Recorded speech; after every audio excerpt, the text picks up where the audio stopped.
An insight into the process of making the dragon ASMR. Absolutely, I would love to share some behind-the-scenes gubbins that happen with that. So, essentially, the instant, and I mean this, the instant I saw the response to the night ASMR, the instant that I saw how sad people were that he died, first of all, I was like, I was just glad that I was able to kind of like communicate that effectively and actually deliver a good performance. But immediately, I decided, okay, I'm bringing him back. I just knew from the get-go that I wanted to do that. And I knew that because we'd already been talking about a dragon ASMR, I knew that was how I was going to do it. I was like, fuck it.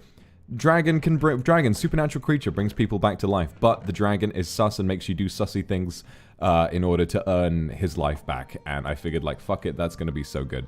And so I knew from the get-go that was what I wanted to do. All of the actual shit we did, like him, like him performing cunnilingus on you, or like sucking your dick or whatever he did to get you to, like, you know, NTR the night unwillingly. That was all like improv. Some people thought that I ran out of battery on my phone again before I cut, and that's why he only said, there you are, and then I cut. But no, I planned that. That line is something that I had planned from the beginning, and then I knew that I wanted to cut it then.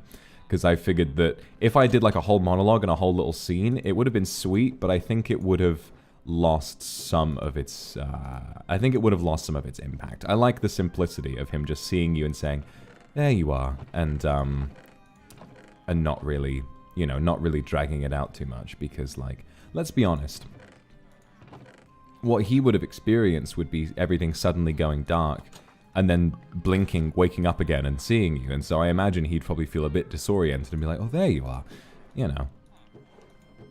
And so for him, he sort of hasn't really experienced a lot of the pain and suffering, you know, that we have, and if anything, I think that's good, because it sort of preserves a lot of his innocence.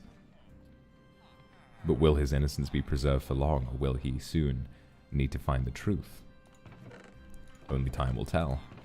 I definitely want to continue the story. I love how invested people are, and this is like, I'm gonna be honest, a fucking dream come true for me. Genuinely a dream come true to get to just write a story live and have people be this invested. It makes me so fucking happy.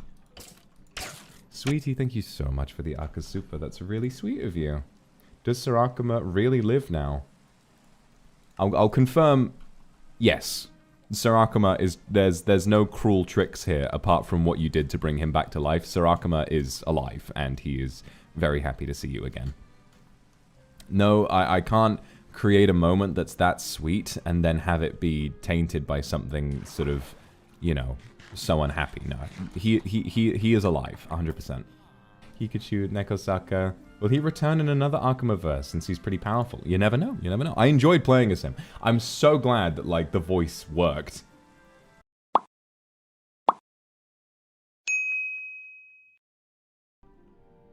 We are gathered here today to witness the union of the kindred and Knight Akuma